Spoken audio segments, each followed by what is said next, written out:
this. Let's try right now. No, it's not giving me the option to share. Okay, now you should be Okay, let's try now. There we go, screen 2 and share. Right, hopefully you're seeing my presentation. Looks good. Darrell, we see. Brilliant. Okay. Well, thank you very much for that. My name is Darrell Swanson, co-founder and director of EA Maven, or Electric Aviation Maven. We're based here in the UK, so basically we're following the same format, talking about what the opportunities are in the UK, and then we'll talk about some of the work that we do at EA Maven. So quickly moving on, time is always tight on these things. So industry milestones, I think like a lot of the other countries where advanced air mobility is progressing at pace, we've had similar advancements in there. I'll just touch on a few of them. I think the big thing that's happened in the UK is the government's Future Flight Challenge funded by UKRI to the tune of about 300 million. So that was half industry, half government putting money into that. And they sponsored 200 plus different projects across the UK. Which was absolutely fantastic.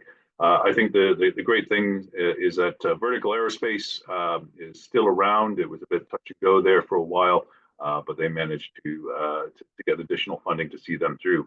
And we're also seeing the National Air Traffic Services. They're looking to develop a data backbone for communications in UTS operations in the key here in the UK. We've had partnerships and collaborations between Skyport and NHS Scotland for rural drone delivery. And then we're having a lot of work with UK universities, so Cranfield University in particular. And I would also point out the work that Fern is doing at the University of Birmingham. Lots of trials and demonstration where we have various different corridors in the UK for trialing out BVLOS aircraft. And I think one of the interesting things that's happening, and it's long overdue, is that the UK Civil Aviation Authority is going through an airspace modernization, which is going to include advanced air mobility, because I think that the airspace side could be a bit of a challenge. Again, things are a bit interesting in the UK. We've had a change of government, so we're still trying to figure out what's happening on that side. But what we are seeing is a lot more relationships between government and private companies to continue on that march.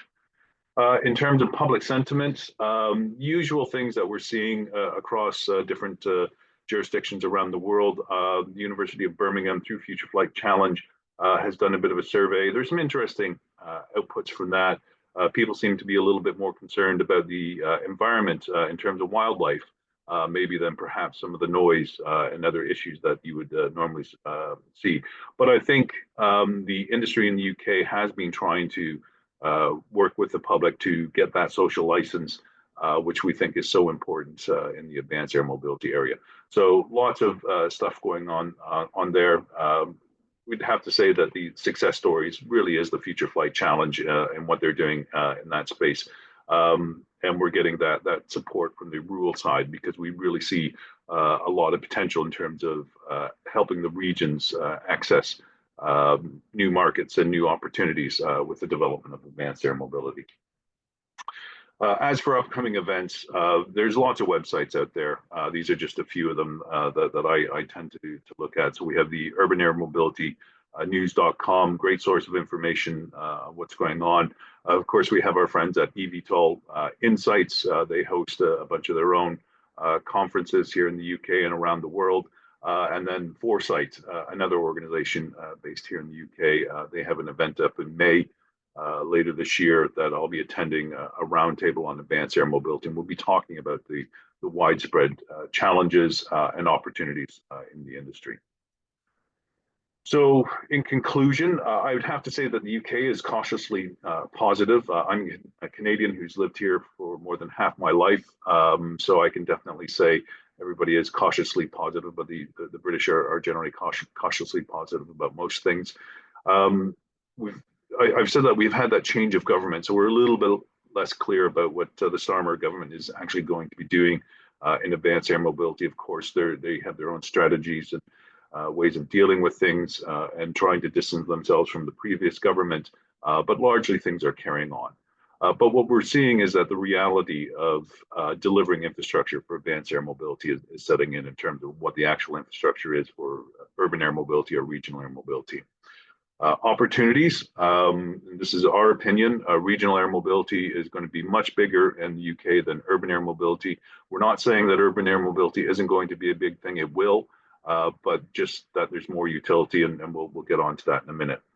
Now, the challenges specifically for the UK is going to be energy, the sources of it and the distribution of it. So if we had an all-green hydrogen system and it was all hydrogen regional air mobility aircraft, we need 2.7 terawatt hours of power for that system and 850 gigawatt hours of power for urban air mobility. So some definite challenges in terms of energy. You should not lose sight of that. So quickly about us, EA Maven, Electric Aviation Maven, a bit of a screenshot of who we are and what we do from our website. So we do a lot of strategy stuff, demand modeling, air service development, market assessment, revenue forecasting, carbon emission stuff. So it's everything that a company needs, either an operator or an airport or an OEM to put into their business plan to secure it. But the big thing that we've done is this advanced air mobility opportunity in the UK. But the important thing to understand is that we do a bottom-up approach. We're not top-down econometric guessing. So it's all based on mobility data, mobile phone stuff. We index that so that we try and sift out to all the irrelevant information so that we get down to those core routes that are relevant. We have a demand modeling capability that we've based on existing airline forecasting tools, but we've adopted it to the data. And then really to top it off, we have a scheduling tool. So that gives you things like what the size of the fleet that you need, aircraft utilization, revenue generation, energy requirements, economic impact. But as I said, we think that RAM is going to be bigger in the UK and possibly globally than urban air mobility. We look at things like the sectors. Now, this is all on our website, so I'm going through this quickly. So please take a look at our publications page and you'll be able to download it. But we have all these key indicators in terms of the size of the potential airports. 684 regional air mobility routes, 994 urban air mobility routes. Now, we're saying that RAM is bigger than UAM, but you'll find out in a minute why. The size of the target market, who's traveling by what mode of transport and why. And time savings, which is actually significant because that adds up to a lot of economic impact. So we're seeing that regional air mobility could put a 1.1 billion back into the economy on an annualized basis versus UAM at 615 million. So lots of opportunities to really put money back into the economy. We measure the number of aircraft which are needed, so 1,500 RAM aircraft, and that's on a 9-seat equivalent, and 2,200 4-seat eVTOL aircraft. So Vertical Aerospace has a lot of aircraft that they need to build. We can measure the carbon emission savings based on various different scenarios, and you can see that the numbers are quite positive.